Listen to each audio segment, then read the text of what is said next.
Sounds good to me. You know, it is what the fuck it is. You know what I mean? Can't do much about it. Fuck it though.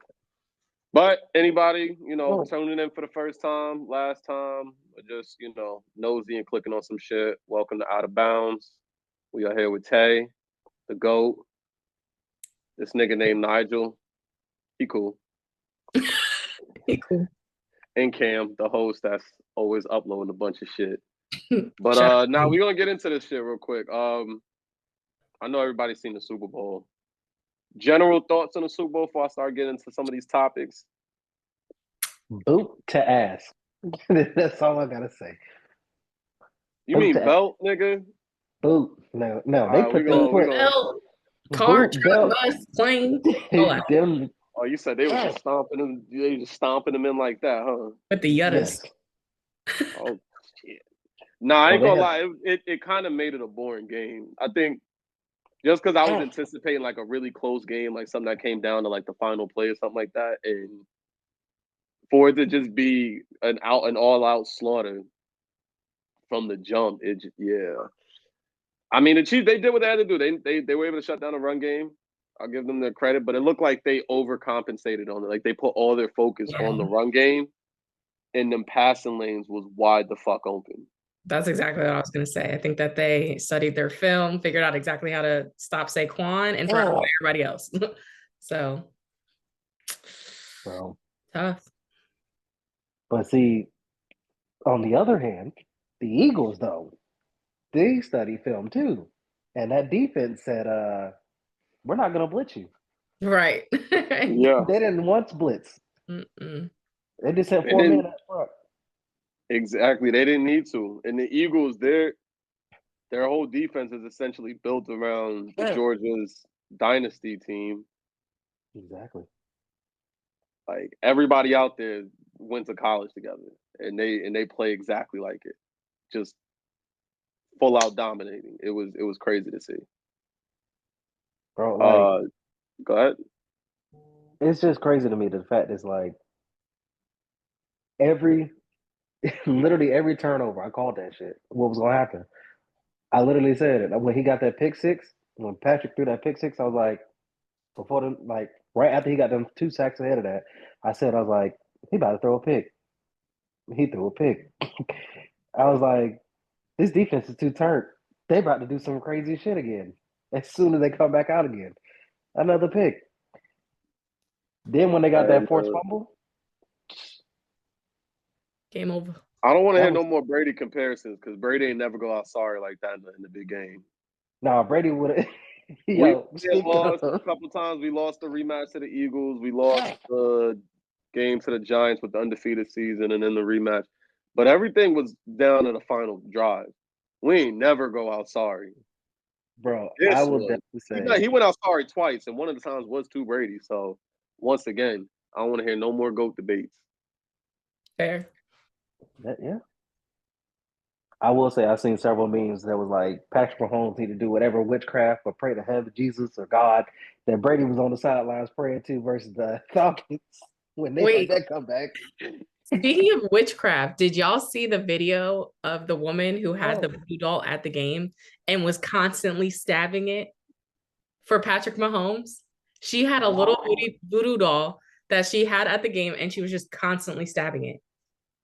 Nah, see, that's different. That's a different you're type a NOLA. of hate. Like, what do you expect? Like, yeah, but it's a different type of hate. That is a different type of hate. But I'm not gonna lie, I think it might have worked. I still wanted to see a good game. That's the only thing I really care about. I still wanted to see a good game. And I mean, hey, I called it beforehand. I said I don't think the rest will be a factor, and they weren't.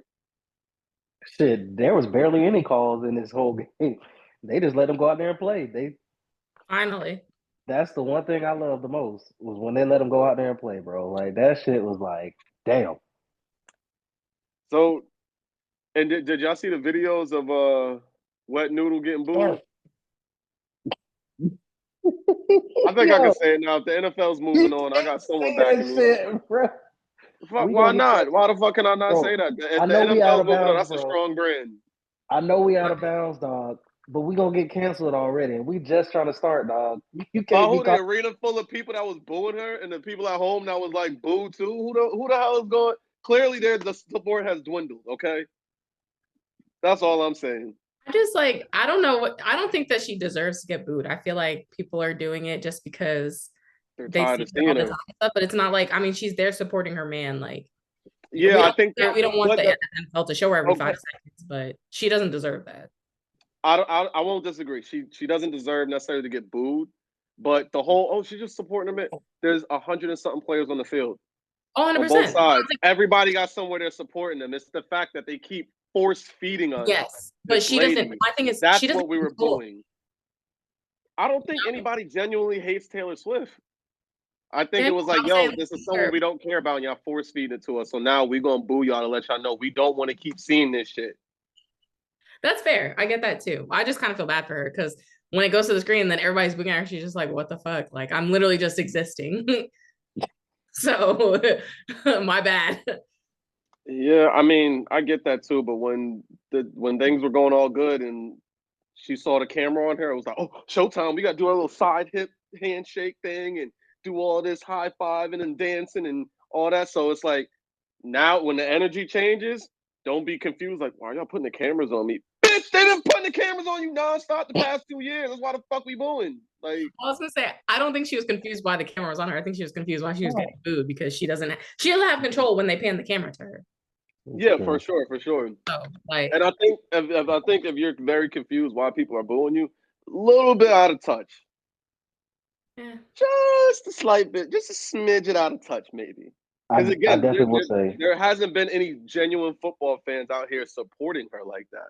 Yeah. And for greater context, you're in a stadium full of millionaires in the middle of Louisiana. Think about that specific group that I'm naming. And then on top of that, President Trump is in there, and you just told them all, don't vote for the nigga. So it's like, if they're going to be cheering him, best believe you are not getting no cheers. It's going to be booed. So I just think game's game. It is what it is. Yeah. Sorry for calling you a wet noodle, miss, ma'am. You go ahead and live your life. You still got more money than I do, so I ain't hating.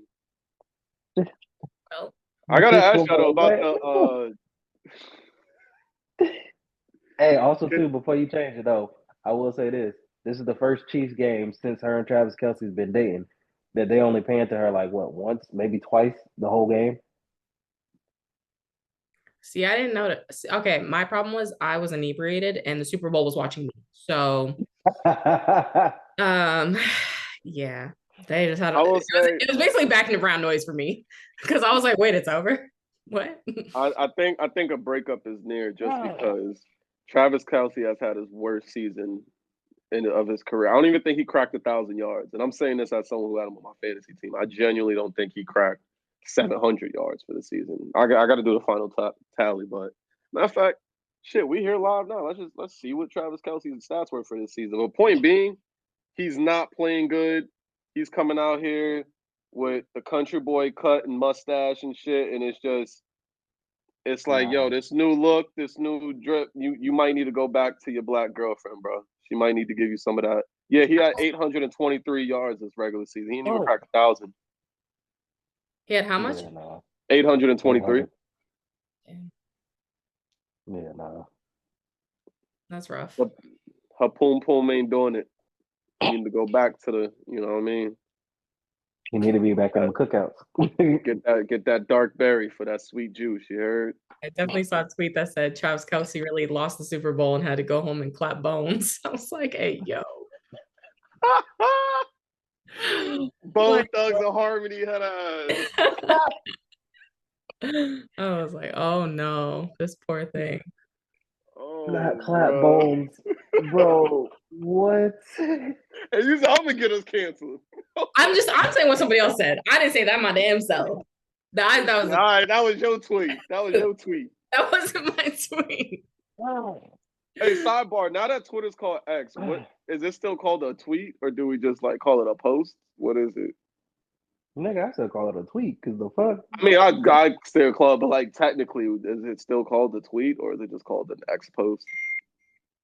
And if you say X post, that kind of sounds like you uploaded like an amateur porn video. We just gonna stick with tweet. Next, moving along. Shit, Twitter basically is the new porn place. Shit. That's a fact. It's been that since like 2016, or something like that. There's OnlyFans got popping shit. Even before OnlyFans, once like the OG porn stars started setting up Twitter accounts and they found out there wasn't no real guidelines, it was up.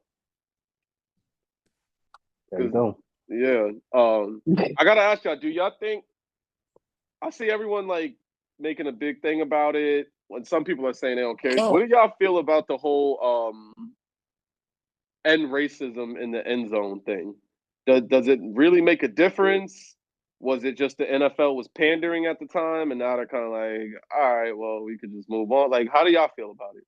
I mean, I think it's one of those things that because it's been there and then they chose to remove it, I feel like it does kind of create some type of controversy where it's kind of like, why did y'all have to remove that if it's been there? Y'all like that just seems kind of intentional. I mean, especially in a league with like predominantly Black players, it's not the greatest thing to see. I mean, I don't know if it speaks to like their beliefs per se, but it's just kind of like it's just interesting. I don't feel like I'm not like, oh my God, the NFL is the most racist organization ever, but I feel like things like that, I mean, that's why we're talking about it now. I think it starts conversations around it and it's I don't know. I guess like without any like real context and what decisions were made to do that, like it's kind of hard to say like what the reasoning behind it was. Because what did they like replace it with? Like share love or send love or something like that? I don't know if they replaced it. But I do know generally like there was never any messages in the NFL at any point. They didn't start doing this until the whole summer love thing when everyone was at their woke peak after the George Floyd thing. And I'm gonna be honest, the end racism thing and them putting it on the helmets, right? And then the whole bunch of other companies. Personally, I saw through it. I was like, y'all niggas are just doing what the hell you kind of feel obligated to do because that whatever. Just objectively speaking, it didn't give anything tangible to us, and any lingering racism that's still alive in this country, it didn't stop it or end it. So it was like it was just some feel good shit to be there. I really didn't care. The timing for me, I felt like it was leading up to the Super Bowl, and every year you see good, bad, or ugly. Any type of thing they can put out in the media to stir the pot to guarantee they're going to get the hundreds of millions of viewers that they need, they're going to do. So if they leak the story and go, oh, they're end racism, and oh, guess who's the special guest? President Trump. And oh, it's like they're going to do whatever to get a crowd. Yeah. I personally, I'm happy with it being gone because I don't want us to keep being the shit you can fucking dangle over people for entertainment like we're puppets or something. You know what I mean? Like, create another controversial topic to talk about and profit off of. But that wasn't ending racism. So like, what the fuck was really the point in it? You know what I mean? I get that too. Go ahead. I would definitely have to agree with Cam on that. Like, there's a time and place for everything. Like, I would definitely say, like, 100% feel like, for instance, the shit that happened with Kaepernick, with the whole taking a knee. I understood why he did that, and unfortunately, there was consequences to his action. But the NFL and the whole trying to come out with a message talking about end racism, that's not the way to go about that. Like, yeah, you saying this, but what are y'all actually doing to that? Are y'all actually going out in the communities and like interacting with people and being like, showing people something different, but they're not doing that. You just putting the word up. Well, I would say they're not, because to be fair, the NFLPA and the NFL Cares, they do a lot of shit in a lot of different fucked up communities. And again, from the execs down to the players, it's a majority Black league who makes a lot of first-time millionaires in our community, more than a lot of these other organizations have. So to say that they didn't just because they may not be, or just because you personally or me personally may not see it or know about it every day, I can't, in good faith on my show, sit there and trash and act like they don't, because they do. They really, if we're going to be honest, they do stuff to help us. I think, again, it's the people who get the most emotional about it are the people who don't really watch sports, especially football, to begin with. It's the same idiots that'll do roundtables at CNN and NBC about a whole bunch of other bullshit just to get people riled up. But it's like, anybody who really focuses on the game and watches knows how much the NFL does actually play a role helping out communities of all races across the board. And like I said, again, they made more black millionaires and made more black children grow up in a great life, a better life than they would have than a lot of these other, end racism organizations, so including the ones crying the loudest. So I ain't gonna lie, the way I always seen it was, or took it was, it's not necessarily the NFL as an organization doing that, but it was more so the players. You're seeing a lot of players out there doing the outreach and stuff like that. And of course, that's what an organization is. Yeah. But see, that's the thing. Like, I'm just saying, like, someone like the actual commissioner of the NFL, like, you don't see him doing, you don't really hear nothing about, like, people like in his like office kind of area. It's like, no, I just work for the NFL. I don't work for an actual franchise. Like, what about the players over the years that have said Roger Goodell was always that guy that I could call on to get some stuff to happen? I could do something to get stuff to happen. Before Roger Goodell got in, all these programs, all these community outreach programs, that's what I'm saying. All these community outreach programs, the NFL Cares, NFLPA, all that didn't exist before Roger Goodell. So it's like, we want him to be the guy upstairs signing paper to get stuff done the right way, but then we also want him, it's just not realistic. And to be frank, I don't necessarily need Roger Goodell in the streets of Detroit or Baltimore to make the difference. If he's signing a check to have the right people there that can really do it, run these programs, all that stuff, that's more than enough for me. That's more than anything Kaepernick had did before he saw the profit to getting everybody riled up, which we could do that topic in the next episode of why Colin Kaepernick is a bitch ass nigga. But that's all I'm saying. I'm not here to put a cape on for any execs or anything, but we do have a responsibility to be accurate and somewhat fair. And I can't sit there in good faith and just act like the NFL don't do anything. Roger Goodell isn't behind all this stuff, because to go, oh, well, it's only the players or it's only this stuff. Nigga, who do you think is giving them the green light and giving them the funds to do all that? We never see these players just rally around on their own and be like, yo, we got to get back to the community. No, it's when there's pictures and ops and there's tax breaks and all that shit. And if he's up top organizing it, So what I was gonna say was, I think that with the end racism being in the end zone, I think it comes off very performative to some people because they don't know things like that too. So it's like when they remove it, it's like, oh, they never really gave a fuck. But it's like they are doing things behind the scenes that are contributing to Black communities and bettering Black businesses, schools, the youth, like all of that. So it's kind of one of those things where even though it comes off very performative, I think it's still important to know, to see and know that like an organization as big as the NFL that people only see as a way to profit kind of off of talented Black individuals, and it's people compare the combine to slavery and all the controversial things that people say, but it's still the Dennis Schroeder's of the world. Right. So, but at the end of the day, it's still a huge organization that has millions and millions of people watching. So even though it's something that doesn't end racism by putting end racism in the end zone, I think it helps spark those conversations where people kind of start to understand. It's like you're watching, when George Floyd dies and we all see is murdered, we see that, and it sparks up these conversations where people are now understanding like, okay, racism does still exist.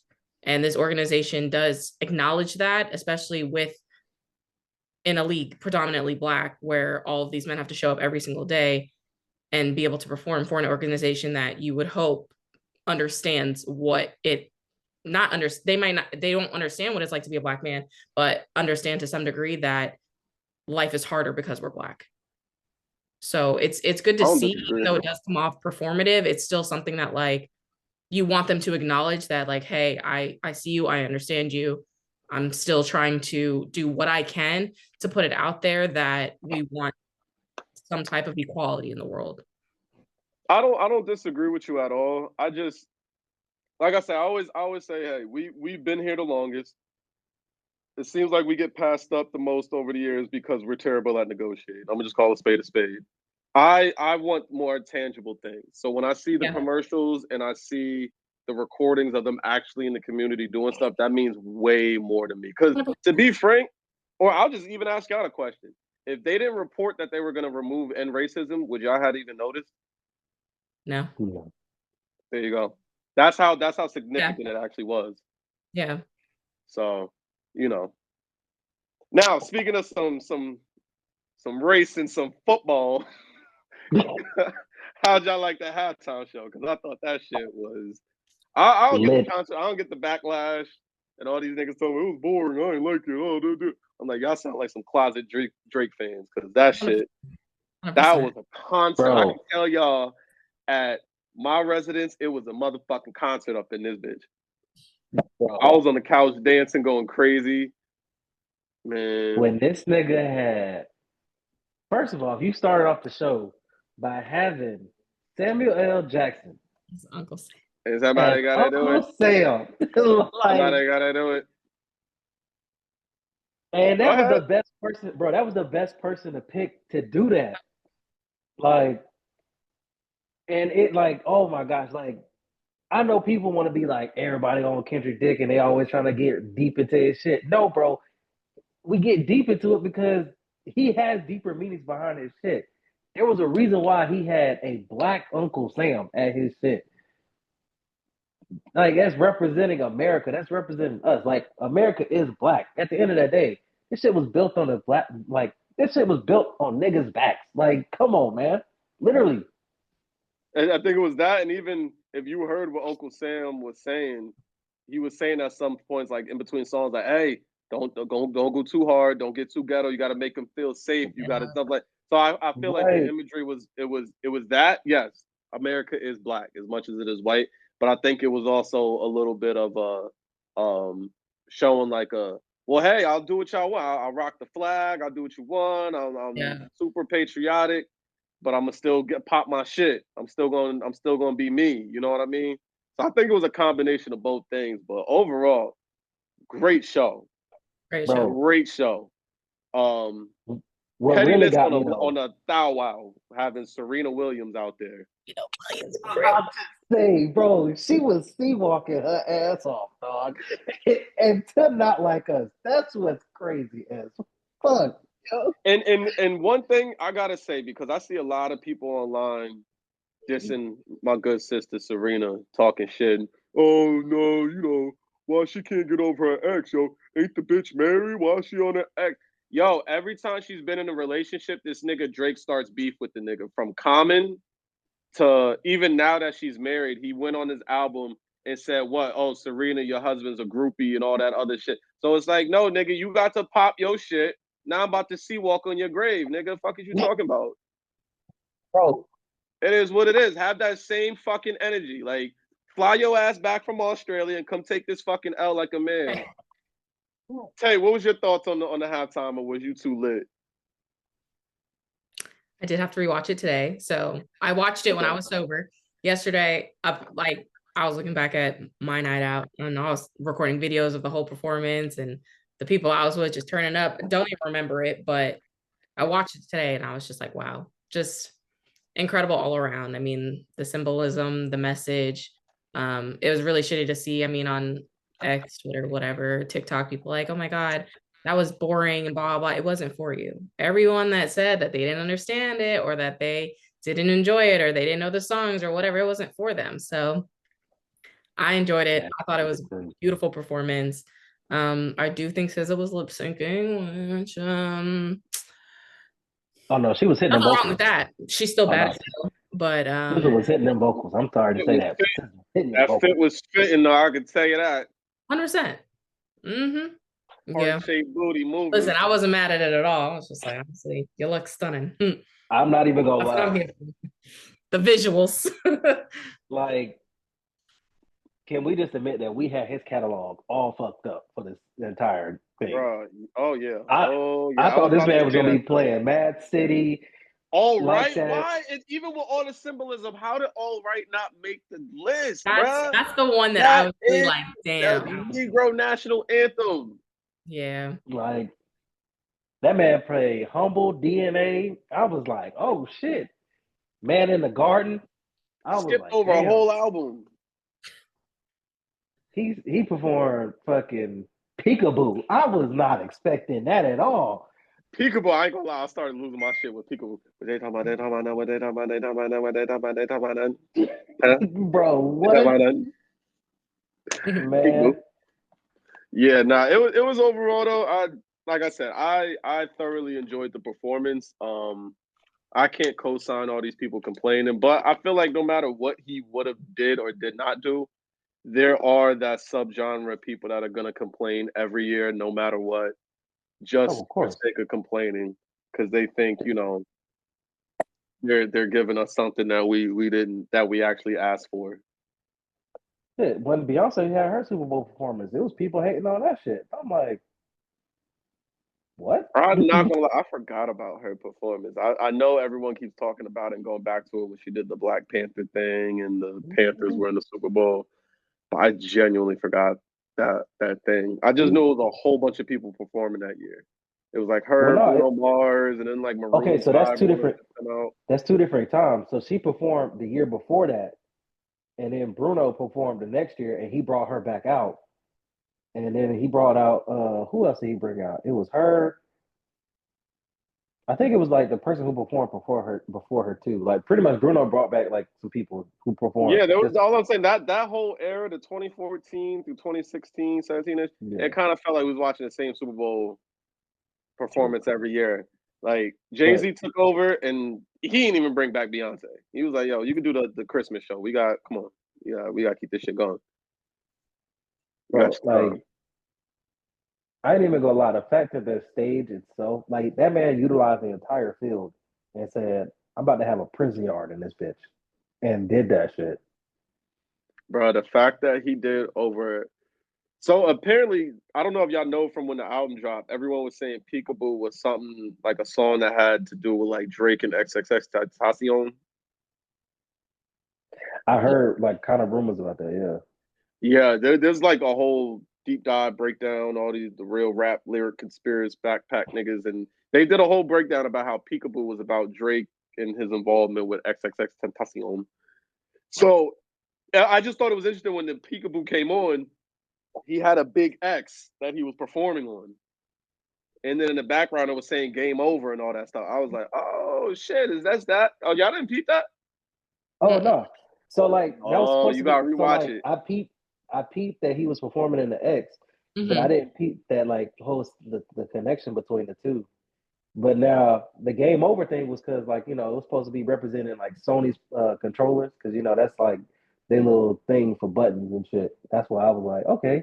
And then it was also at first, that's what I thought it was until I was like, wait a minute. Why is he in a big X? And then I started thinking to myself, I'm like, oh, shit, this is the song I saw on YouTube a few weeks ago with the niggas saying it. I was like, what if to the naked eye, he's on some video game shit, but the niggas that know was like, he's sending some more shots at Drake. Like, the shots just don't stop. And I wouldn't be surprised if that was it, too. If you're going to take out somebody that's the king of subliminals, you're going to have to subliminal and direct his ass to death. That's just... Bro, when he started performing Euphoria, I was in there. I lost my shit because I didn't think it was actually going to happen. I didn't think he was either. I was hopeful, but I didn't think so. Bro, Euphoria, I was like, this man really performing Euphoria right now. Like, I'm like, bro, Drake cannot take a, and it's crazy because Drake's about to put out an album, but no one gives a fuck about it. Yeah, you just took like, you just took the biggest L of your entire life, nigga. Like, and that's entire life. Yeah, and that only brings me to my next question. Are we finally done with this beef for now? Like, can we close at least this chapter of the beef between them two? It depends on this album. Like, I wouldn't be surprised if Kendricks steps on the album, but also Drake released announcing out. How the hell are you gonna release it? You suing your label. Like I'm not expecting to see that album anytime soon unless you leak it on SoundCloud. So it's like for real, are we kind of done with it for now? Can we move on? Because the longer them niggas beef and Drake keep having to sue niggas and not do X, Y, Z, I feel like it's the longer we're gonna have this drought of music from mainstream artists that we like. I feel like this beef, along with the Diddy shit, is just putting a halt on music, and now we're getting a whole lot of mediocre garbage.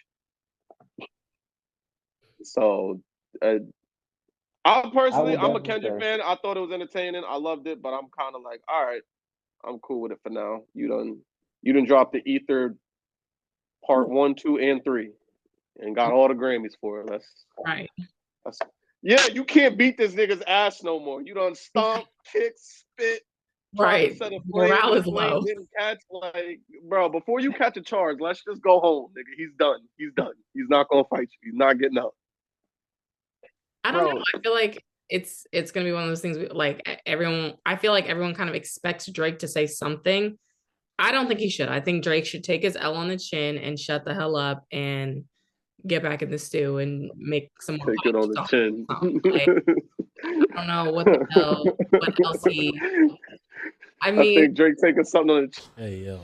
Yeah, that's crazy. That was diss track won 5 Grammys. Like, you cannot come back from that. And then he performs at one of the biggest sporting events in the world. An American holiday. Let's keep it.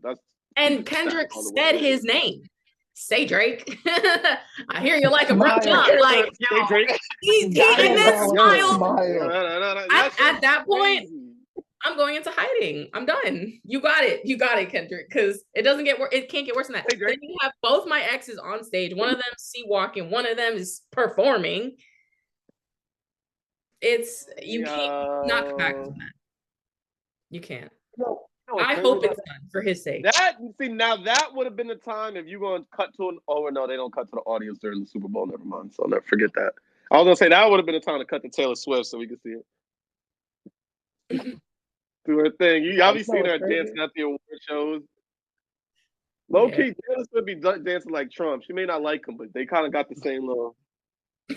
They white. So, you know. Look at them shoulders. You know, quick question. Can white people not dance because they never got beat? I don't know if that's it. Think about what I just asked you. I don't know. I'm thinking about it. I see what you're trying to do, but I don't. Just saying. Because that's saying like some white people can dance. There are white people that can dance. I was gonna say typically it takes a little more formal training. Yeah. Now, the rhythm out the gate like us, generally speaking, it's not like that. But as a nigga who can't dance, I don't really stay too long on those topics. You know what I'm saying? Because if they call me out to a dance challenge, they're gonna be like, "Nigga, who are you mixed with? Because what the fuck was that?" I can't relate. Now I'll Millie rock like a motherfucker. You know what I'm saying? You ain't Millie rocking on my block, but that's it. That's really well, my Rolodex ends. Oh, and I can do the electric slide. You know what I mean? I can bring it back and turn it out and turn it out. I can do all that. That's not it. Get it? Yeah, I think the difference is that technically anyone can dance. Not everyone has rhythm, and that's the difference. You can hit any little move, and it could be considered a dance. However, if it's not on beat and you're not in rhythm, you fuck. I feel like especially when they do like their real cultural dances, like you see them Eastern European and them Russian niggas, and they hey, get it. They be killing it. That's why I like the what's it? It's like Ace Tyrone or some shit on Instagram, and they put the trap beats over it, and then it be going in rhythm with it, and they be coming out and doing their little thing. It's like, okay, see now that's right. Because I mean, if like, it's remember the coach, the soccer coach, that's my dog. Yeah. That's my dog. Bro, I couldn't even figure that shit out at first. I almost buckled my knee. I was like, okay, hold on, I'm gonna stop. Plant right. I was trying to go too far out with it. Like, you know what I mean? He would out dance my ass that night. Fair enough. Y'all heard leading up to the Super Bowl, Micah Parsons did his sit down with Derrick Henry. Oh shit. So he asked Derrick Henry, he was like, man, why you ain't go to the Chiefs? Da da da. He was like, man, I'm playing with my favorite quarterback that I ever wanted to play with right now, which is Lamar. And he was like, all right, yeah, that sounds cool. But he was like, I'm telling y'all, we got about 3 years. Until I hit my 30th, if I don't get a ring by my 30th birthday, I'm signing to the Chiefs or whoever's the best team. Like, I'm out of here. Which to me, yeah, that was a joke for the ha-ha in front of the live crowd. But to me, that sounds like a nigga who really ain't fucking with the Cowboys like that. He's like, I'll collect my coin, but if y'all don't get it together, I'm not going to be on this sinking ship for my better years of my career. I feel like it's hard to stick with the Cowboys. I mean, their front office is moronic. They're not going to get any better with the decisions that they make, and I can't blame them. Like, if you want to get out there and win games and win a Super Bowl, it's not going to happen with the way the Dallas Cowboys are being run right now. So you can't blame him, especially the type of player that he is, how much passion and heart and love he has for the game and for his team in general. So it's hard to keep supporting and wanting to play for a team that doesn't give a fuck about success.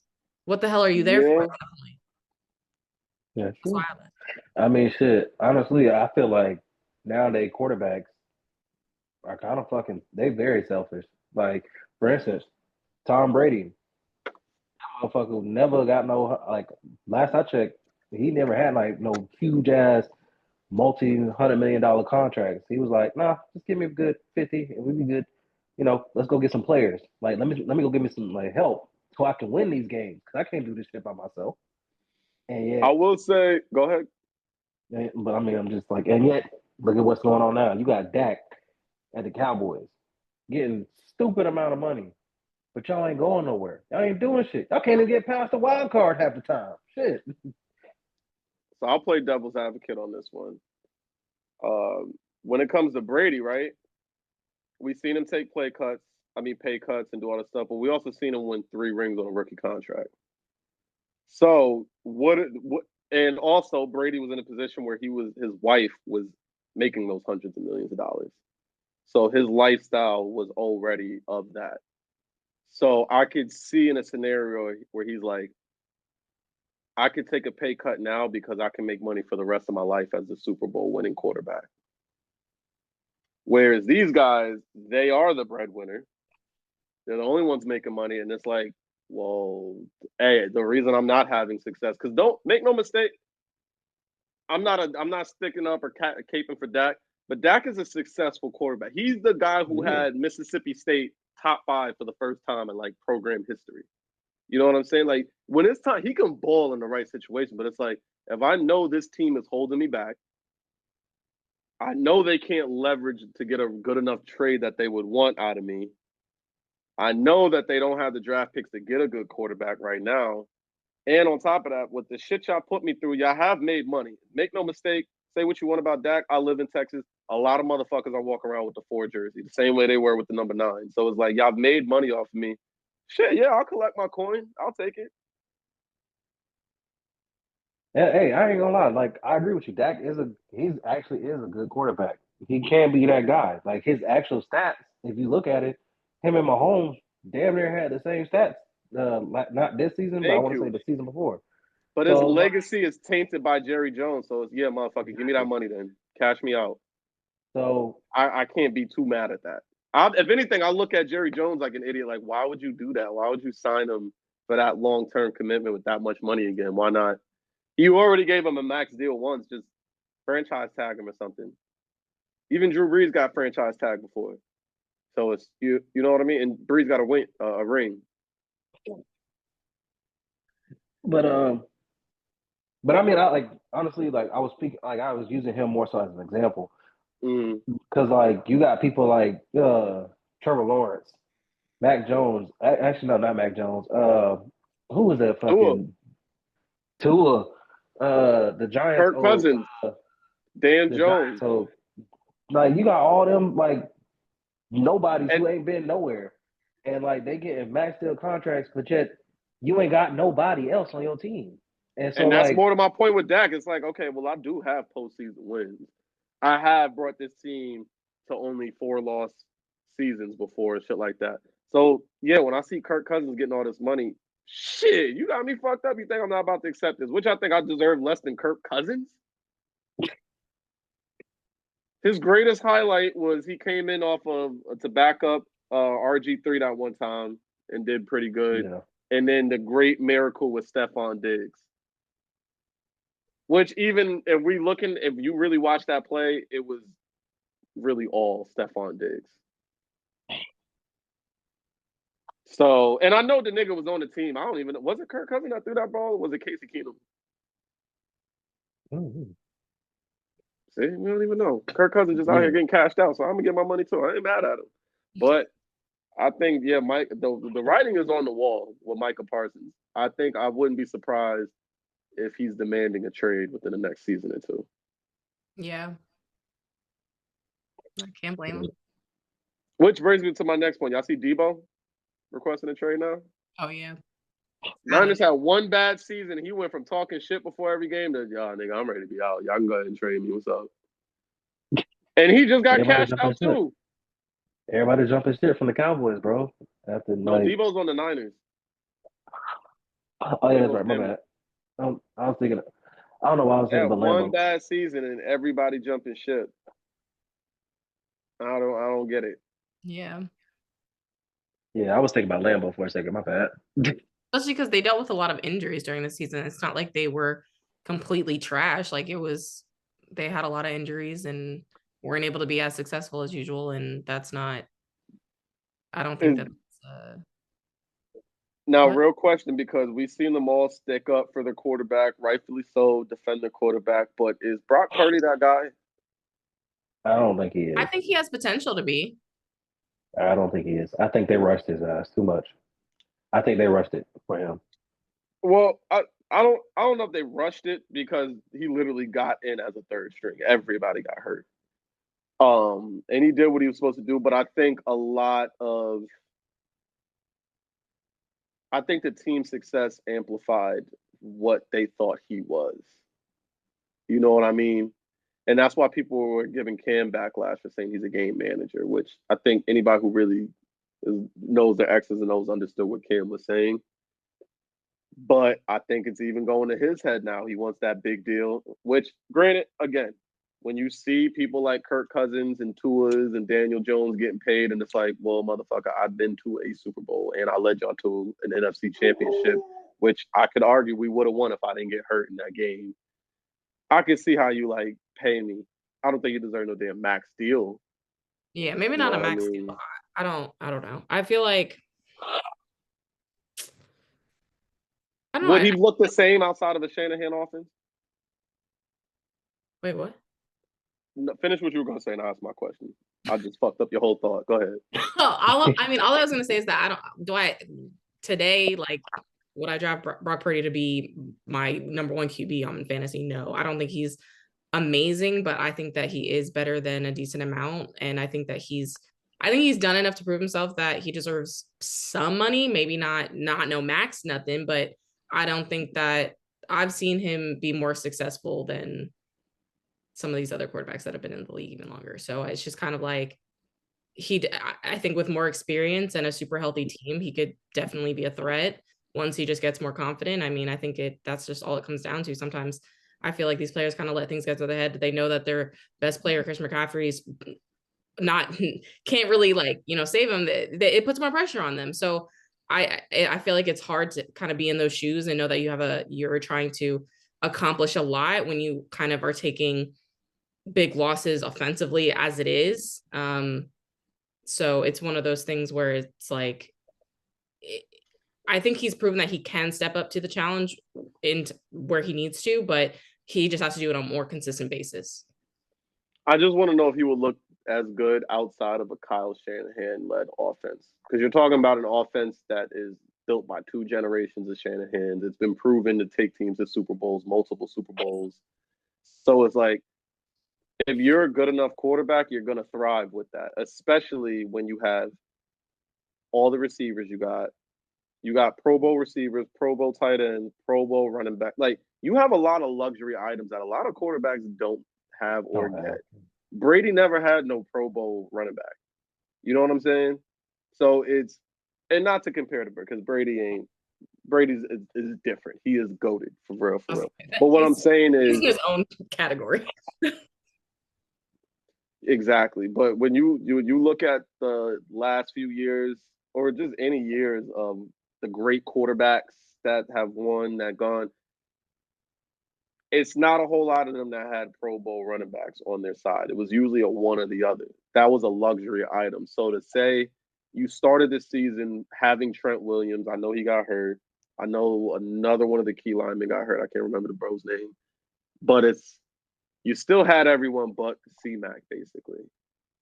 And then to be going out there and still underperforming, losing games you should have lost, I think that was really the eye opener. Like, bro, you're not who you think you are. Because if you go to another good team that's not Kyle Shanahan offense led, are you still going to be able to perform the same? Are you going to be able to get the ball to the weapons? Like the way Sam Darnold, you see him develop over the years, and then they went to Minnesota, had that type of season. Would he have had that type of season with them? You know what I mean? True. I get what you're saying. I think it's just hard to make that call. I mean, I feel like some people thrive in different environments. Like, I don't know. I feel like when you lean so heavily on a powerhouse offense, like, yeah, I understand what you're saying, where it kind of like makes him look better than what he might be, but with less offensive power, you're kind of forced to do more. So we're forced to see that. So we don't know that, and that's you're kind of forced to play like a max deal player. Yeah. So like, I feel like because we haven't seen that, we don't know. So I feel like I can't fully say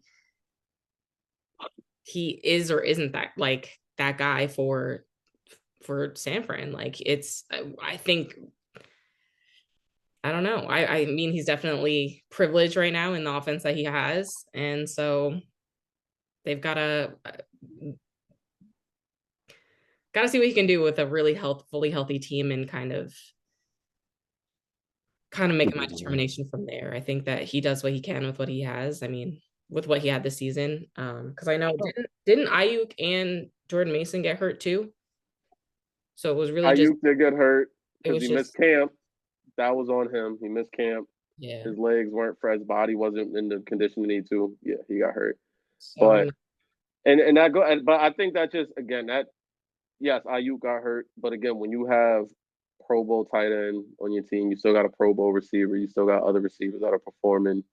You still got a solid running back. It's like, if you need all these weapons to at least make the playoffs, then you're not as good as you think you. Or I won't say you're not a max deal player. That's fair. I don't think he's a max deal player either. Like, if I was to build a team, I don't think I would draft him in my top 10. I think I can honestly name 10 quarterbacks right now that I would draft before Brock Purdy. Oh, I agree. I'm just saying, I feel like there's potential there. That's all I'm saying. I don't think that I'm not going to completely write him off yet. I think he's a high quality journeyman. Yeah. But he still has development to do. Like I said, I think all of us can agree. We can name 10 to 12 quarterbacks better than Brock Purdy as it stands. Yeah. And that's easy. That's just blindly. If I was to put effort, probably more.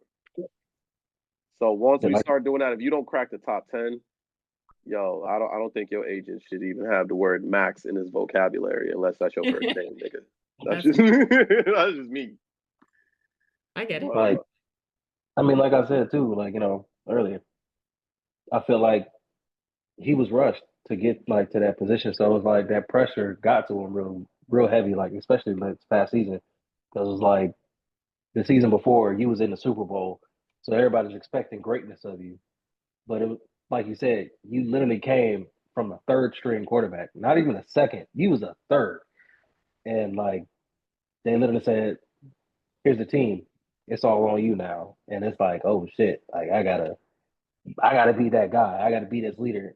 And like you said, it's kind of, I feel like for a rookie quarterback like that, it's kind of hard to do when you got so many talents. Like you said, Cam, you got a Pro Bowl tight end, Pro Bowl running back, Pro Bowl wide receivers. They're gonna look at you and be like, bro, all you gonna do is get me the ball. That's it.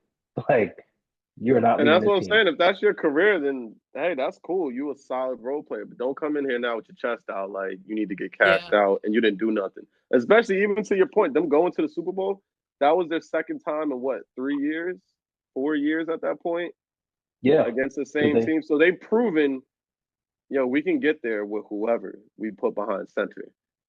The guy that we need is the one that can help us get over that hump and beating Kansas City. Kind of like the guy for the Eagles was Saquon. We need someone to be that guy. We went back with a carbon copy team of the first time, and the only real change was the quarterback, and we still didn't get it. You didn't do shit in that overtime.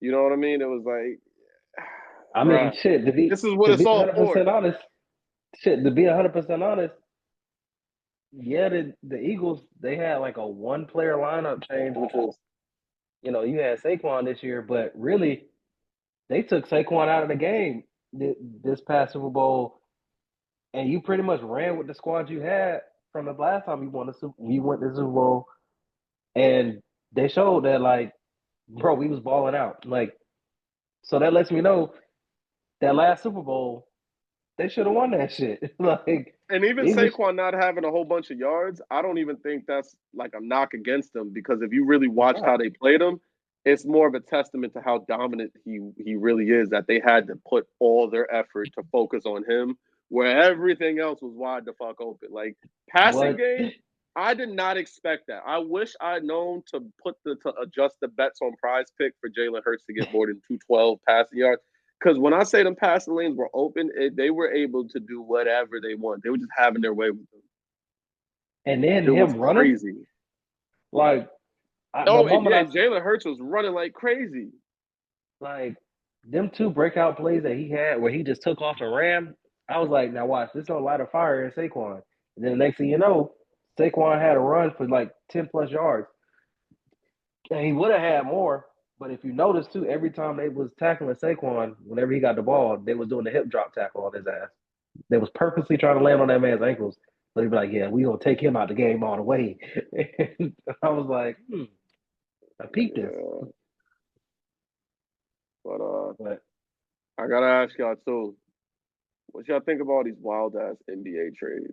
Part of me is wondering, like, how, like I said earlier, with music is kind of having a reset now, that they're kind of decided they're done with Drake. They got what they needed out of him. He helped usher us into streaming. Cool. I feel like it's almost a little bit, especially starting with the Lakers thing, I feel like it's kind of like been that way with the LeBron era. Like, we let players act and talk to us as if they're the GMs. They determine what contracts they get. They determine when they leave, when they get traded, all this and that. Now it's the owners are like taking back control. Like, nah, at the end of the day, we got office people, we got players. Y'all play them office niggas office. We gonna put these teams together the way we want it, since we cutting the checks. And they are the owners taking back their control. Oh yeah. And I feel like the reason why this is happening is because they know that LeBron's on his last few legs. So it's like, and no one is honestly doing what LeBron is doing, really, to be honest, if you ask me, when it comes to like being a player coach. Because literally that man is definitely a player coach. And like everybody's even who's ever played against him said it. There's like, this man is like literally coaching while he's out there on the court, telling them like, hey, go here. They about to run this play. And the next thing you know, they're running that play. So you don't really hear nobody out there like talking like highly about anybody like how they talk about LeBron. So like I said, I feel like LeBron's gonna stay in another 2 seasons only because his ultimate goal is to get both of his sons in the NBA. And when Bryce come in the league, Bryce got to tear this shit up. Respectfully, he's pulled the strings to get Bronny in prematurely, and we saw that panned out. I do genuinely think Bryce is the best child. I think he's gonna be in the league, but I don't want to see no more nepotism, bro. I don't want to see no more of that, bro. Just let him let Bryce be Bryce, be his own, figure out his own. I think he committed to Ohio State. Let him go back home to the roots, back to the land. Did he commit to Ohio? I thought he committed somewhere else. I could have sworn it was Ohio State. But either way, I feel like let him be a college kid. Let him and let his game ultimately decide when it's ready. Right.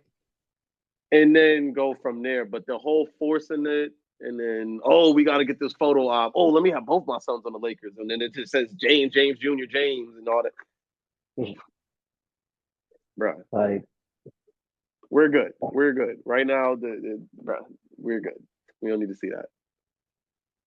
I will say it is funny as hell to watch Dennis Schroeder's dumbass compare himself to a slave and then get passed around like a blunt. That shit. He was on what? 6 or 17, 24 hours? I think it was 4. It wasn't it more? I could have sworn it was at least 6. Where did he even get traded to? The final destination is Utah now, right? Damn, I don't even know. I saw him get traded so many times. I'm like, I will say, I understand. I understood what he was trying to say. I think that his choice of words was fucking terrible. I don't think it's like modern day slavery by any means, but I do understand how it's hard to kind of commit and kind of become a part of an organization. The fans, the people, the team, the coaches, you see these people every day, and then you have to find out while you're at dinner that, by the way, you're going to the Lakers, you're going to the Mavs, you're going to the Pistons, you're going here, you're going there. I think that the players that don't have a say, like, yes, that is what they signed up for, 100%. Like, they know that at any point they are liable to get traded, but it still kind of sucks, I feel like it's not. Here Cam go.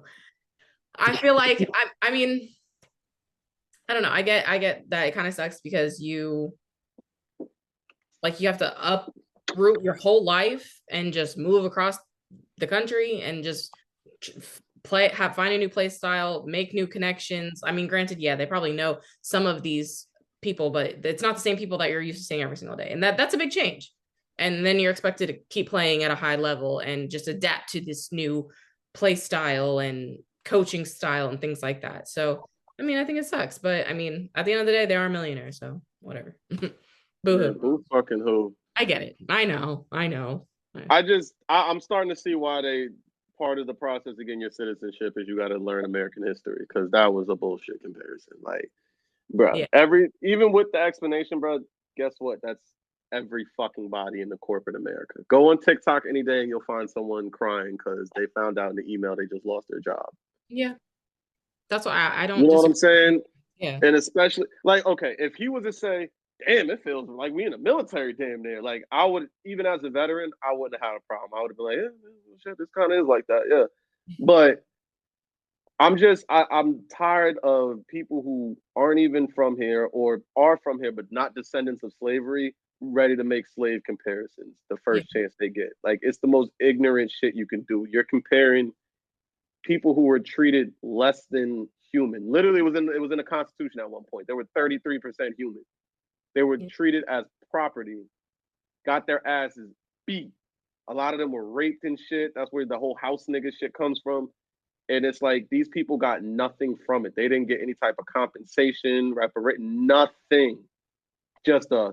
And even then, when the owners tried to fight to keep them slaves, they were forced to fight to stay slaves too in a war. So it's like, to now come over here, your black ass come to America, and your only experience in America has been a millionaire living your dream, and you get traded where you have to live in the biggest cities that these states have to offer, and you're immediately living the top life in those cities above everyone else who's been there for generations paying their dues. Shut the fuck up. Dennis Schroeder, I will beat the brakes off of you. What? Compare yourself to a slave. Like, you crazy. I'm happy he got passed like a bad blunt, because, yo, you deserve it. You want boo-hoo, whine and crying about, oh my God, slave. Oh my God. Bro, there's videos now, because y'all know some of these athletes like being influencers.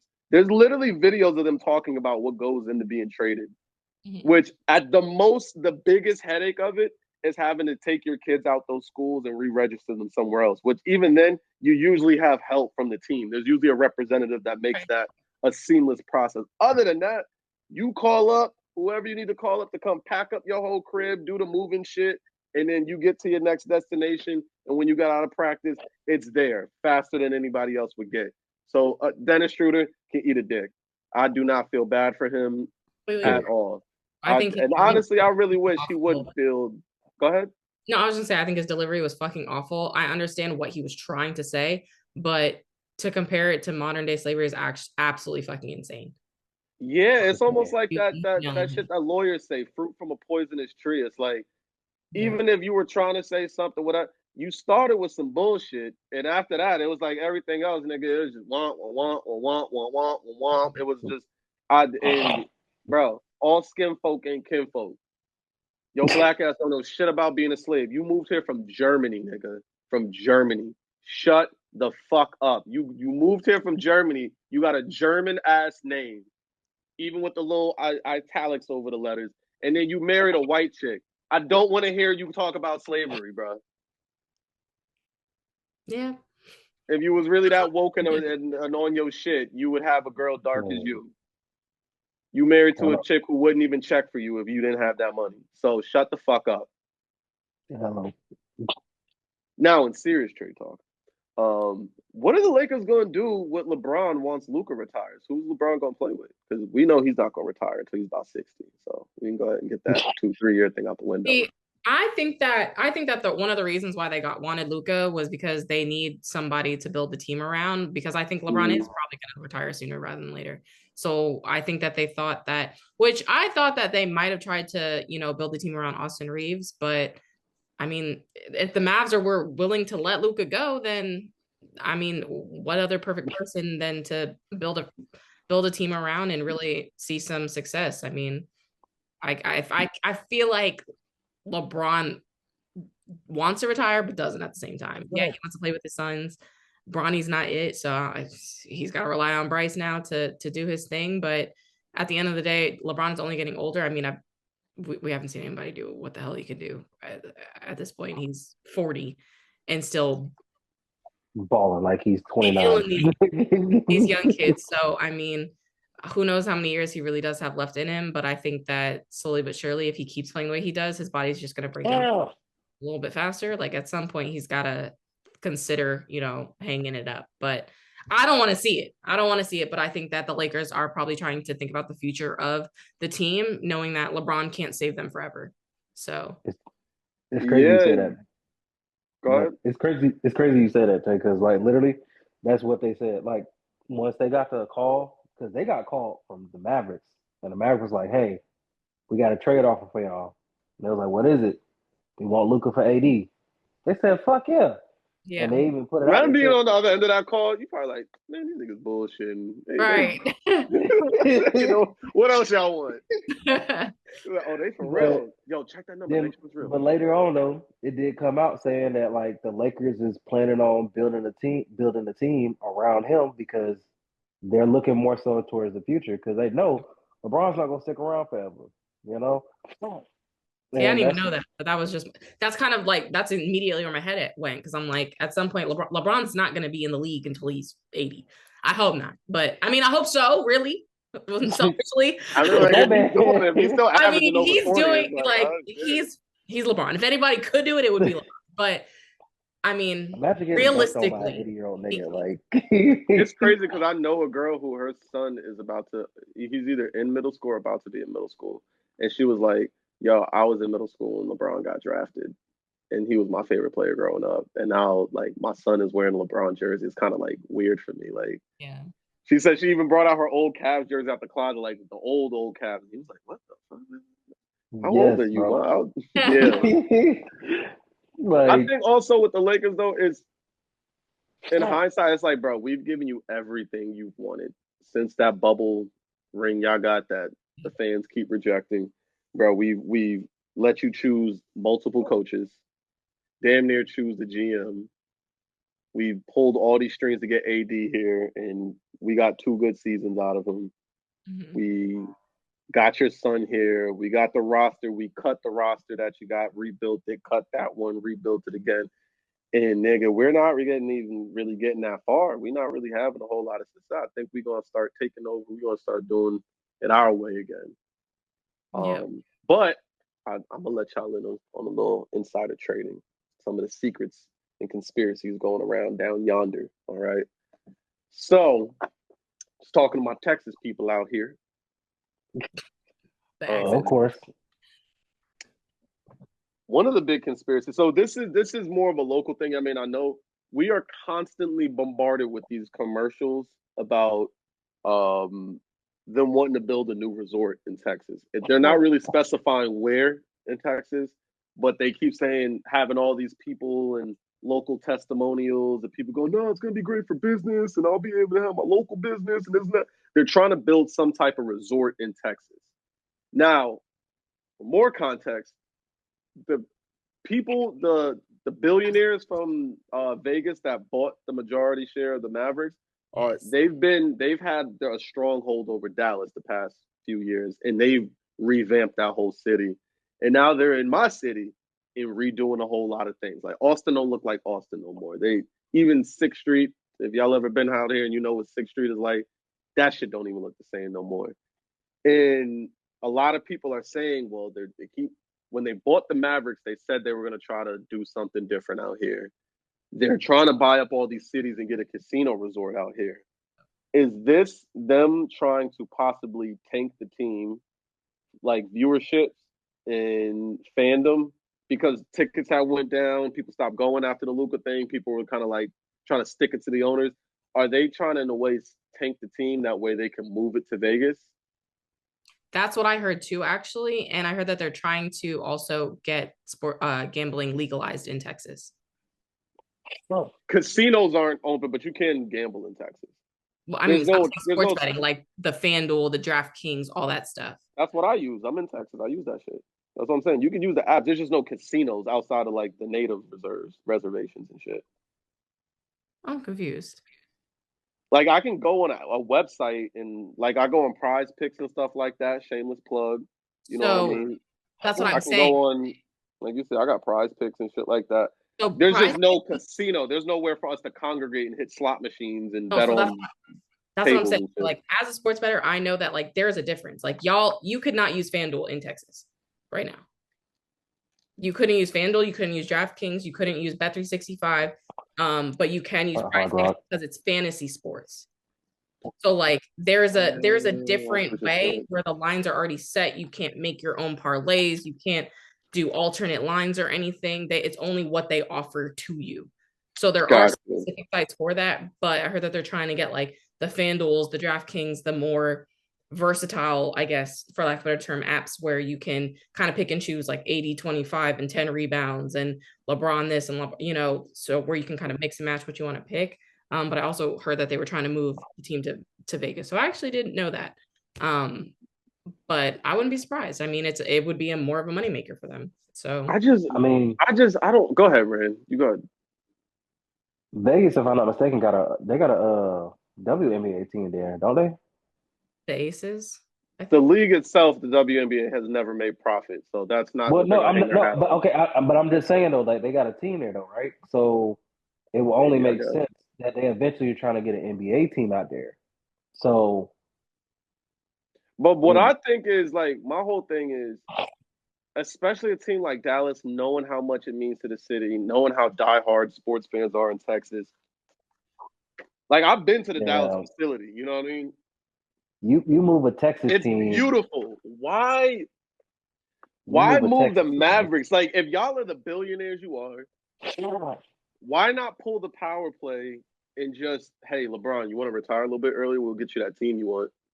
We got the billions. Just make a new team.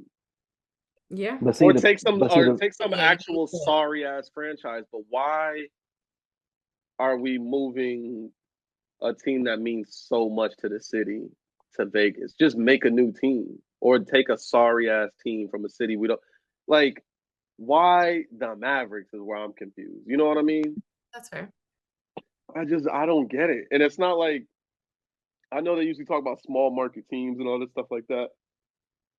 I think Dallas is a really big market. Sports-wise, if you ask me, they got the biggest sports franchise in the entire planet as far as team sports go with the Cowboys. So it's a big market. That whole Dallas, Fort Worth, Arlington area, that's a lot. Man. I hope it's not that. I would be very sad to see them niggas go to Vegas. Which reminds me, I need to go get some tickets so I can see Kyrie while he's out here. But yeah, that's just a little conspiracy insider trading for y'all. I really hope it's not true, but bruh, it's hard to ignore the signs. Like I'm telling you, if y'all want to come out here for a weekend, you would see. Just go on YouTube, go on any local station, you will see nonstop commercials of them advocating to build some fucking resort out here. And even the locals in it, I don't know if they're locals or not. I ain't heard one motherfucking accent. I'm like, who are these locals? Now, also too, speaking on sports, did y'all hear what happened with the whole with the Hornets and the Lakers? The trade got canceled because they didn't. The Hornets didn't uphold their end, or the Lakers didn't uphold their end, something like that. Nah, so it was I want to say his name is Mark Anthony that got traded from the Hornets for Canute. Mark Williams, that's what it was. My bad. He got traded for Canute, which was the Lakers' first round draft pick this past draft. Which I was kind of like, damn, they traded Canute? Like, that's kind of fucked up. Bro been balling. But Mark Williams, he couldn't uphold his physical. He couldn't pass a physical. Oh, yeah, Mark Williams' physical with the Lakers showed multiple issues, and team failed him on exam. Yep. They was like, trade has been rescinded after Hornets failed to satisfy. Hold on, the screen went blank. Yeah, as the team failed to satisfy condition of deal. God damn, you failed the physical. You was about to be in a lake show. So, Lakers get back their first round draft pick, which I think is good because, like I said, bro was balling. I felt like he was good there, and like everybody, all like the sports commentators during the draft that year, literally said it was like, I don't understand how this man got picked at number 17 this late in the draft. Because apparently when he was in Tennessee, he was balling his ass off at Tennessee. My thing is, how awkward is that going back in the locker room after not only did they try to trade you, they was damn near successful. You just failed the physical. How awkward is it going back into that locker room? Well, I feel like, was it like physical in the sense of like conditioning? Because I thought Mark Williams was hurt. Yeah, who knows what it is? It could have been. It could have been through an injury. It could have been blood work. I'm like confused because I was like, I think he had if I'm not mistaken, I thought that he was hurt for a little bit. Well, the first story before they said the physical was that the Hornets failed to uphold their end of the deal, which to me, if I try to dissect and read between the lines, it kind of sounds like maybe the Hornets lied about the condition of him after the injury.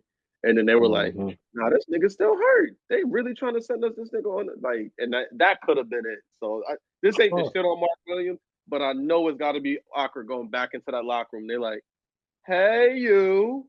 Right. Almost lost it there, buddy. You know? Here. We didn't touch it. No, we didn't. No, we didn't. Go ahead and take a seat. So, your jersey's still right there. That's gotta be awkward. Right. Man. But speaking of awkward, I know last week we spoke previously on Respucia. Dank Demoss crashed a Breakfast Club this morning. She pulled up to stand on business, well, crush business, and she stood in place. But she pulled up to confront Charlemagne and Envy on them jokes. And did y'all happen to see it? Yeah, I saw her. Honestly, I feel like I watched her ask for a bigger chair, and I closed immediately out of the video.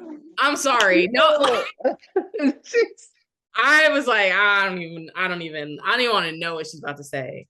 She sat down. She said, "That's the only chair y'all got." And Charlene was like, "What do you mean? What do you need?"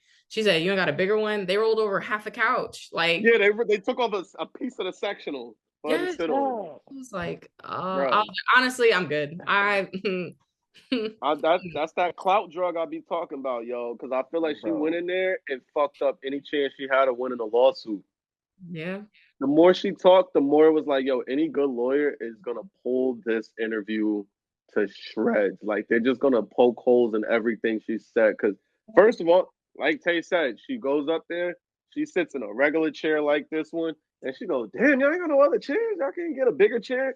You had to sit on the sectional, shorty, and you was trying to get this man fired because you couldn't fit in the back of his little ass car. And then on top of that, they started asking her questions like, you know what I mean? Like about the lawsuit and shit. She was like, well, I'm just saying, like, my thing is really just, I feel like the world should be more accommodating to F-word people, which caught everybody off guard because we was like, what does gays have to do with this? She was like, no, F means fat. We're not allowed to say fat. And it was like, bitch, what world are you living in? How delusional can you be? Okay, you don't want to be called fat? I got some other things I could call you. I was going to keep it nice. But her, like, the whole entitlement throughout the whole interview, it was like, yeah, she definitely went up in there. It was like, how can I ruin my lawsuit? Let me just go there and be as ignorant as possible. Nah, and it's sad because without this, she probably would have never been on the Breakfast Club. Like, I never would have heard of her up there promoting the album. She really had to go up there to be the butt of her own joke. Like, nah, I ain't gonna lie. I did see like a couple weeks ago. It was a video of her falling on stage. That shit was funny as hell, bro. Like, she legit tried to drop it like it's hot, and immediately Denise said, "Nope, not today." And yeah, she her knees fell was back. like, "Oh no, oh no!" Like, trying to drop her knees. Said, "I told you about this. Don't do that again. I told you last time. You do that shit again, what's gonna happen?" That's what her knees really said. Bro, there's another video of her out there too, getting out of a Sprinter van, and then she got to walk up like 3 steps to get on the platform. She's like, "Look at all these fucking steps they got." And it's like, it's 3. It's just a quick pow, pow, pow, and it's the flat laid out step, so it's not even like you going up a steep little climb. And on top of that, notice the car she got out of was a Sprinter van. Bro, like, capable of having. My thing is, if motherfuckers gave shit to Lizzo for how big she was, and Lizzo really wasn't that big. She was just Lizzo was big as hell. She wasn't as big as this girl, but Lizzo was big. Ran. I think the problem, she was walking around half naked, showing up. There was nothing to lead to imagination. I'm telling you, Lizzo was big as hell, bro. She weighed more than me. I know. I'm not saying like she wasn't like big, but I'm saying she wasn't. I'm like saying what you were trying to say, like what you said. Like, she wasn't as big as old girl. Like, Lizzo was big, but she wasn't that fucking big. Yeah, and this girl was inhumane. I would say Lizzo was still able to dance her ass off and perform and sing. Like, so there is some level of like, Lizzo was and more things like that she has to be able to achieve at her size that she was able to do. Like, she was still, you can be F-word, fat, large, fat, and fat. Not necessarily be unhealthy. I think that a lot of people equate being fat like to being completely unhealthy. Where it's no. That's why our folks is dying from diabetes. Let's cut all that out. But that's what I'm saying. There are skinny, but that's what I'm saying. You cannot directly equate being fat to being unhealthy, because there are skinny people with diabetes that eat like trash that are probably unhealthier than bigger people. And that's the only point I'm making. That you can't always say, hey, she's huge, so she's got to be unhealthy. She's got to have diabetes. She's got to have heart problems, this and that, which, like, yes, over time it can lead to that. But Lizzo has to maintain a certain level of cardio conditioning and things like that to be able to perform and move the way that she does on stage. So she's probably not necessarily unhealthy. It will over time could lead to injuries and health conditions, but like presently, but there are people that are skinny as hell, that are anorexic, that are underweight, but they don't get as much backlash as bigger people. And I don't think that's fair to just automatically assume that big people are unhealthy, because there are plenty of skinny people out here that eat like absolute shit and probably have way worse health conditions.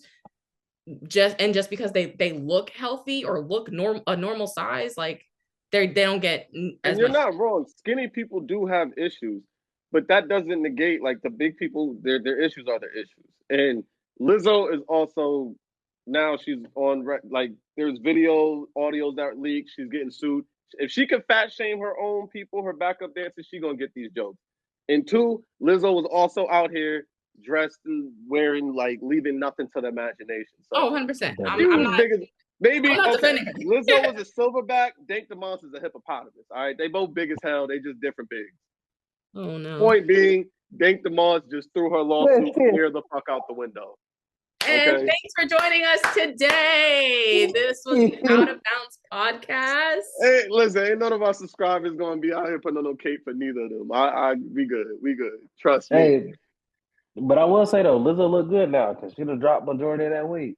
Good. Nothing. And when you lose it, I'll give you the same energy. Good job for losing it, doing your thing. You know what I mean? But it was just different big. Lizzo was more like a lineman. Dank Demoss is like still TLC documentary. You know what I'm saying? 100%. Like she worried about catching a lift. She needed a forklift. Okay, she too fucking big. All right. Is that too far? That was out of bounds. That was out of bounds. If you still here and you ain't subscribed, go ahead and subscribe. Click that like button, comment, share, because we giving it up. You know what I mean? Shit.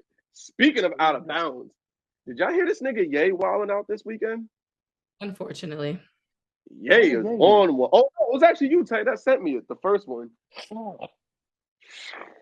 I was like, there's nobody around him that's like, hey, yo, just give me the phone real quick, bro. Go take a nap. Like isolated get Snickers, bro. Something. I know his wife pulled up to the Grammys with nothing on. Wait, what? I know his wife damn near pulled up to the Grammys with nothing on, but like, yeah, what is this nigga not doing? He went on an X rant, Twitter, whatever you want to call it, and was just spaz. I couldn't even tell you everything that he said because I also noticed that he deleted a lot of the tweets after the rants. So the X posts, whatever the hell. And so he would like go on these rants the entire day and then delete them. And then the next day go on another rant, delete them next day. I mean, he is bipolar. We know that. I was gonna say the last time this happened. Oh, go ahead. Oh, well, I was gonna say the last time this happened, he said that he was off his meds when he did that. So I think that the same thing is occurring. He's probably off his meds, said what he needed to say, because then he posted. Did you see the video that he posted about how he was gonna fly to Miami and help Kodak? Yeah, I've seen that because Kodak is tweaking. Which is sad that it's Ye that has to be the nigga to come to the rescue while he's also apparently going through an episode. We'll get to Kodak in a second, but I do gotta ask when it comes to Ye, right? And I'm not here to kill him or defend him.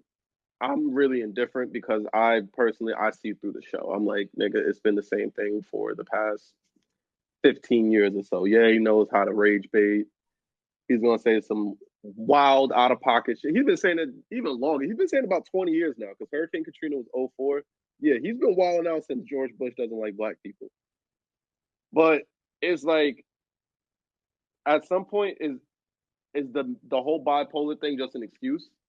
Like, does he know he has it and he can just lean into it just so he could say whatever the fuck he really wants to say and then go, sorry, y'all, I was off my meds? I feel like it is. Do y'all think he ever leans into that and plays with that a little bit more? I don't think so. I mean, I think he knows that people know something's wrong with him, and I don't think it's usually an excuse. I think it really is like, this is who he is, and it's like, it's not like he's schizophrenic and or has multiple personalities and this is a personality coming through and showing themselves. I think that is, I'm not gonna say who he is to his core, but these are thoughts that he has, whether he's on his meds or not, more than likely. It's just when he's not on his meds, he's more liable to say whatever the fuck is on his mind. I think meds suppress that, but I wouldn't say it's an excuse or that he hides behind it or he uses it as an excuse for real. I think that he more so acknowledges it, and I hope that it spreads awareness for mental health problems and know that clearly like meds can help people, because he was chilling for a little bit. And now clearly like there's some type of disconnect where he's either off his meds or something's else deeper might be going on with his mental health, but I don't think that the people around him really care. Because even, I mean, I know we're about to talk about Kodak, but like even just seeing the video of Kodak clearly on drugs, clearly tweaking out in the middle of a street, people are laughing and recording at him. That shit isn't funny.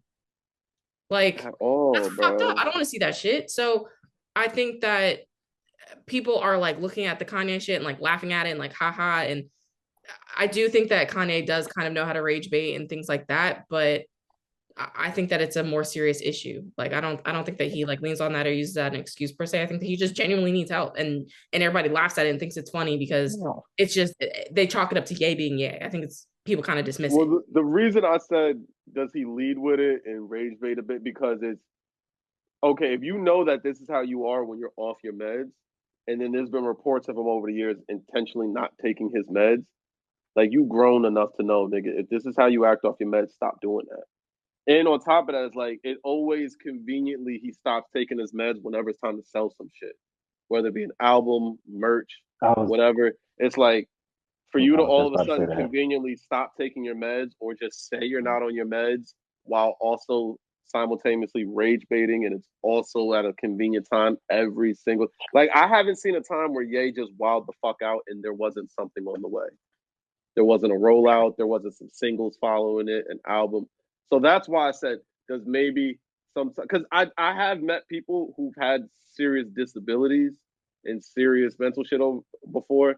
And I've also met people who've had that and they know they can lean with it and kind of manipulate people to an extent. Like they go, oh, well, I have really bad anxiety. So that's why I cursed out my teacher and I cheated on whoever. And I took my mom's this and that and that. It's like, whoa, Tom, what does any of that have to do with each other? Yeah. You know what I'm saying? It's like you knew you were wrong and you're kind of leaning on what you got to get through with it. And it's just, again, listen, I know he conveniently announced the album's coming soon. I know it's going. I learned over the years to just not pay that nigga no mind. I feel like if the best way to stop an attention-seeking person is to stop giving them attention. Yeah. You know what I mean? But I hear what you're saying. We should take mental health more serious. There's times where it's like, it's bro, what are we doing again? Like, come on, son. That's what I wonder about the people around him, because I remember there was something about I think there was like he isolated himself. He don't stay in America like that unless it's to pop out for something. No, I get that too, but I'm saying I know that there was a band that he was working with some time, and the girl, there was I don't know if it was a lead singer or what, I'd have to like really deep dive, but I just remember her saying how uncomfortable she was because the whole studio session, he was just watching porn the entire time. Yeah, and that's another thing. He's rapped in depth his entire career about his porn addiction. Yeah, and so that's why the shit with his wife don't surprise me. Him starting a family with a porn star, an amateur porn star. None of that shit surprises me. You muted yourself. Oh, there you go. Yeah, I know my roommate just got, so I was just gonna mute for a second. Edit this. You go. What you think, Rand? What was your Ye thoughts? Like you said, I feel like Ye doing all this too because he about to drop an album. Like that's what's about to happen. Like he got to put out some music because the last time he put out music was what 2020 during COVID, Wyoming. I think that was what the name of the album was, or something like that. No, he just dropped one this year. The Vultures, or whatever. He dropped the Vultures, then he dropped Donda in 2021. Donda, that's what it was. Donda was. Well, I know the one in 2018 that he was talking about. Oh, bipolar is my superpower, whatever. Yeah. And that's what I'm saying. He'd be leaning into that shit like that. Yeah. It's like, okay, on one album you're calling it a superpower, and rapping the whole thing. I'm off my meds. I'm free. I'm clear mind. I'm walking around Wyoming. I'm in the church now. And then it's like, and that also kind of left a bad taste in my mouth. I still love Ye's music, his body of work, but it's like the way he conveniently goes to the church when he needs to. Like, it speaks to a bigger issue with black people accepting niggas as soon as they turn to the church after fucking up, but that's another topic for another day. But no, like, also too, I agree 100%. Like, that nigga's a grown ass man. Like, if you know, if you start taking your meds, you're gonna start acting a certain way.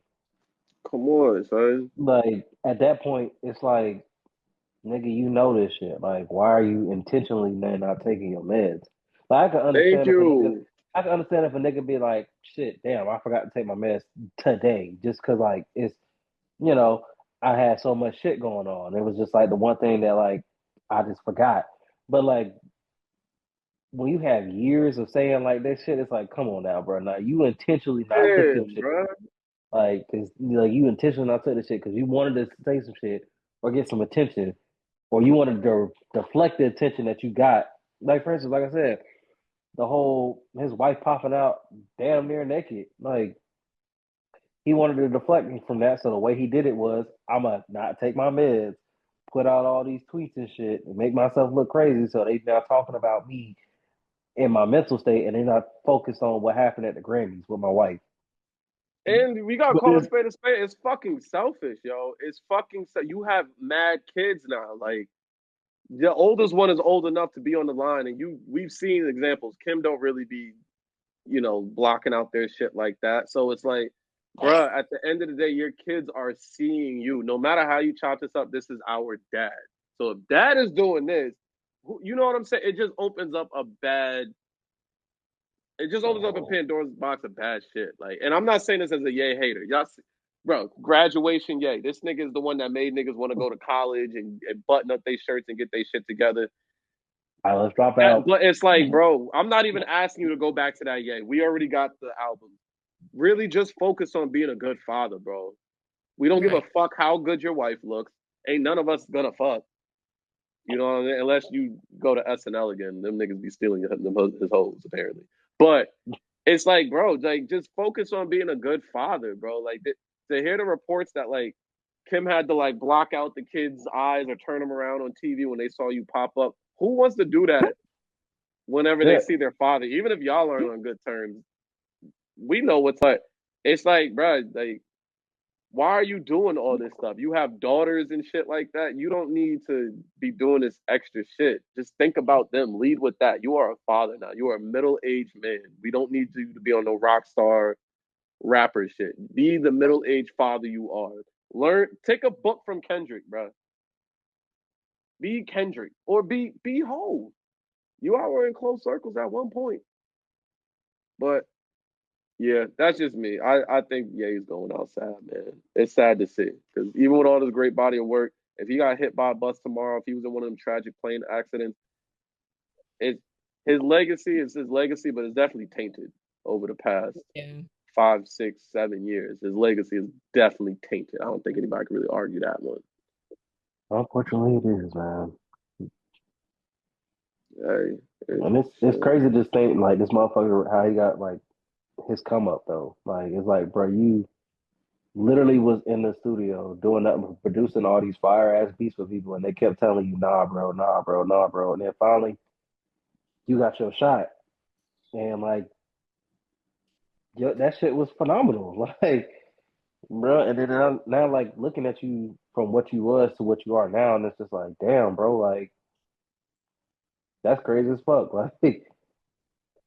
It really is heartbreaking to see because it's even like I said, it sucks for his kids because you hear, for an example, T-Pain talk about like, yeah, when I was on stage, my kids didn't even recognize, they didn't even believe I was T-Pain. You know what I mean? I just came home, I was really family man, da da da. I would love to see that transition from him just rapper to now family man, but to see you out here still trying to chase that clout chasing type rapper life, like you getting a little whatever beefs are going on, like, bro, at this point, if your best or closest friend in the industry is Justin LaBoy, a grown ass man who calls himself LaBoy, come on now, really reevaluate yourself. You are tarnishing your legendary status. Yeah. I remember like watching the documentary, like I was never the biggest like Kanye stan like growing up. Like I appreciated his music and I liked it, but watching that documentary made me find like a newfound like respect and like admiration for really what he did and like musically, production, like everything. Like I was just like, damn, like Ye's that nigga. And now like seeing him crash out, it's just kind of like, ew, like what's good? Like again, like I take mental health very seriously. So it's just like, for me, it's like, how do the people around you not want to help you? And like, I'm not there, but so I don't know if they are and he's just not having it or anything, but it's just kind of like, it's hard to see him be able to do that for that long. Like this has been going on forever. And then you've got your wife butt ass naked at the Grammys. Like, and like you said, like his kids can see that stuff. And not for nothing, they're definitely at the age where they probably understand how Kim Kardashian became famous. Like I said, he started a family with an amateur porn star. Parents. Like granted, yes, Kim, I do believe people can change and grow and better their lives, and she's doing a lot of criminal justice reform, which is great. But there's still that aspect of like, this is who your mom was, this is who your dad is. Look at your dad's new wife. She's butt ass naked at the Grammys. Like, how do you respect someone as your father at that point? I feel the most bad for the kids because at the end of the day, no matter how you slice it up, the Kardashian in my eyes, that whole shit is tainted. Like once it was confirmed her mom orchestrated that whole sex tape thing down to the point where she had to shoot multiple ones. Like her mom was really watching the film back and was like, nah, that ain't it. That's weak. Do another one. Like shit like that. Mm-hmm. And then it's like, okay, grandma's in on it in this Hollywood drug. My mom is in on it. All my aunts are in on this Hollywood drug. The dude that my grandma was married to for a while, all my aunt's dad is now their mom. Like, and then you go to my dad's side of the family. He don't have a whole lot of cousins, siblings, all that stuff like that. He's really that family, that side for me. And he has not only these mental health issues, he's very braggadocious about his porn addiction. And it's just like, these kids are just surrounded by that. And then on top of that, they're in the worst city in the world to be fighting porn addictions, to be in Hollywood. Yeah. I feel so bad for the kids because I just feel like all that money and shit does not give them, it don't matter, yo. It really don't. They still don't have a fair shot to just be normal. Yeah. Once you have access to the internet, it's like immediately. Bruh, I truly, it's heartbreaking, man. Huh? I said, shit, for them, they just got to go down Hollywood Boulevard. And next thing you know, you see a couple porn stars there. That's what I'm saying. You're in the city of degeneracy. And then you're just surrounded by it, by all your family, all the people you look up to. No matter, even if they did clean themselves up and that stench is always there. You can't scratch that stench. Like she even said it that one time they was on Roblox or something, and someone sent the kid the link, or the kid clicked on the ad, and it was from mom's sex tape. And he was way too young to understand what he was looking at, so he just saw it as, "Oh, mom, you're in this. Is this a movie ad?" But to even make Kim changed. She's different now. Did y'all see that fucking Santa baby video she did around the holidays? It was the worst thing I've ever. She did like a cover song of the Santa baby that I think Marilyn Monroe or whoever used to sing over, and then she did the whole messy hair and was in lingerie with the jacket over, and it was weirdly enough her sister's boyfriend who used to shoot a shot at her that produced it. Yeah, Travis Barker produced it, who's dating his sister, but he used to shoot a shot at Kim at one point. It's just a whole lot of weird sexual deviancy shit going on in that family, on top of being in a degenerate ass city.